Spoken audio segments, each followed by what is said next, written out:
Have you ever heard someone say, "Don't eat sugar, it feeds cancer"? It's one of the most common health claims floating around online. And if you or someone you love has ever faced cancer, those words can feel terrifying. The idea that something as simple and everyday as sugar could fuel one of the deadliest diseases is powerful. But is it actually true? Let's break this down carefully.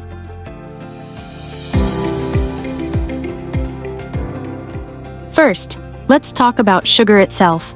When we eat carbohydrates, whether it's bread, rice, fruit, or even candy, our body breaks them down into glucose. Glucose is the main fuel for our cells. Your brain, your muscles, even your heart rely on it to function. Without glucose, your body simply can't run. Now here's where the cancer connection comes in. Back in the 1920s, a scientist named Otto Warburg made an important discovery. He found that cancer cells consume glucose at a much higher rate than normal cells. This became known as the Warburg effect. Basically, cancer cells are hungry for sugar. They use it differently, breaking it down rapidly to support their fast growth and division. So does that mean eating sugar causes cancer? Not exactly. And here's the critical distinction. All cells in your body use glucose, not just cancer cells.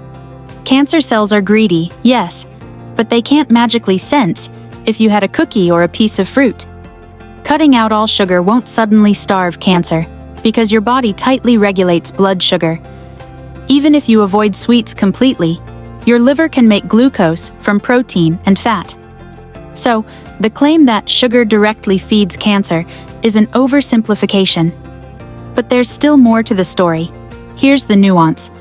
While sugar itself doesn't directly cause cancer, a diet consistently high in added sugars can lead to obesity, insulin resistance, where your body doesn't respond to insulin properly, and chronic inflammation.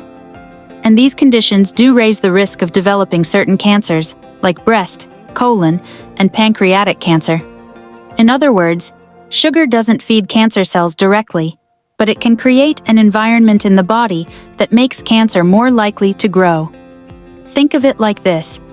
Eating sugar doesn't flip a switch that turns on cancer, but a high-sugar, high-calorie lifestyle over years can set the stage where cancer has a better chance of developing. Now, what about people who already have cancer? Some studies suggest that very high blood sugar levels can make cancer grow faster or make treatments less effective. But again, this doesn't mean eliminating all sugar is the solution. Patients still need glucose for energy, healing, and to tolerate chemotherapy or radiation. Extreme diets that cut out all carbs can sometimes do more harm than good, especially if they lead to malnutrition. So what's the practical takeaway? Instead of obsessing over cutting out every gram of sugar, focus on balance. Natural sugars in fruit, vegetables, and whole grains come with fiber, vitamins, and antioxidants that actually help protect your body. The real danger is added sugar. Think sodas, candy, processed snacks, sweetened drinks, and desserts. These spike blood sugar quickly and contribute to weight gain without offering nutrition. Experts, including the American Cancer Society and World Health Organization, recommend limiting added sugars and focusing on a whole food diet. Vegetables, fruits, lean proteins, healthy fats, and whole grains. This kind of eating doesn't starve your body, but it does reduce the conditions cancer likes to thrive in. Here's the bottom line. Sugar doesn't cause cancer, and cutting it out completely won't cure cancer. But too much added sugar can increase your risk indirectly by fueling obesity and inflammation. The smartest approach is moderation. Reduce the added sugars, nourish your body with whole foods, and keep your weight and blood sugar in a healthy range. So next time you hear someone say, "Sugar feeds cancer," you'll know the truth. The real answer is more complicated, but also more empowering.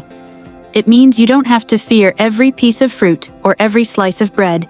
You just need to make mindful, balanced choices that support your long-term health. And remember, food is just one piece of the puzzle. Staying active, avoiding smoking, limiting alcohol, managing stress, and going for regular checkups are all part of lowering cancer risk. Because in the end, Health isn't about fear. It's about knowledge, balance, and taking control where you can.